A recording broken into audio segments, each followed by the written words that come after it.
આજે જાણવું છે સોમનાથ મંદિરની સ્થાપના કોણે કરી। પુરાણ કથા મુજબ સોમનાથની જ્યોતિર્લિંગ સ્થાપના ચંદ્રએ કરી હતી। દક્ષ રાજાની 27 પુત્રીઓ સાથે ચંદ્રએ લગ્ન કર્યા હતા, જેમાં રોહિણી તેની માનીતી રાણી હતી। ચંદ્ર અન્ય પત્નીની અવગણના કરતા હતા।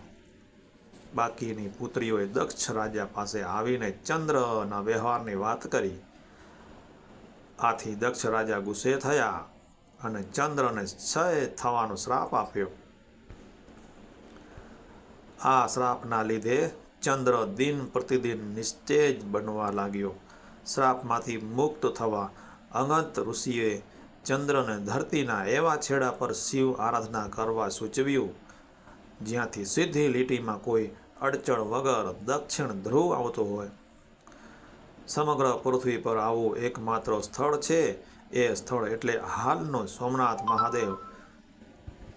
ચંદ્રએ અહીં સોમેશ્વર મહાદેવની આરાધના કરી અને મંદિરની સ્થાપના કરી। ચંદ્રના તપથી શિવજી પ્રસન્ન થયા। વરદાન માંગવા કહ્યું। ચંદ્રએ પોતાના શ્રાપની વાત કરી। આથી શિવજીએ ચંદ્રના ક્ષયને મર્યાદિત કર્યો। આમ એક પક્ષમાં તે ક્ષીણ થાય છે અને બીજા પક્ષમાં તે પુનર્વૃદ્ધિ પામે છે। આર્ધ શંકરાચાર્યે દેશભરના પ્રસિદ્ધ શિવ મંદિરો પૈકી બ્રહ્મ વૈવર્ત પુરાણ મુજબ 12 મુખ્ય જ્યોતિર્લિંગની ઓળખ કરી, ત્યારે તેમાં સોમનાથને મુખ્ય ગણાવ્યું છે।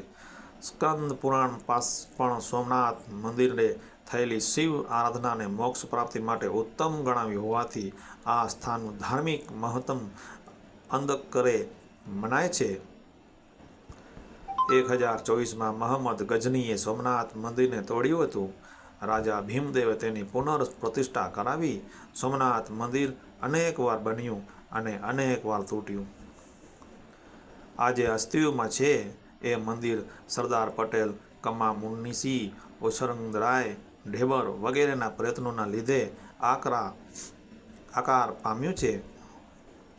વૈશાખ સુદ પાંચમ ઈસવીસન 1951ના દિવસે ભારતના રાષ્ટ્રપતિ ડૉ. રાજેન્દ્ર પ્રસાદે આ મંદિરના પ્રાણ પ્રતિષ્ઠા કરી હતી। જય સોમનાથ મહાદેવ।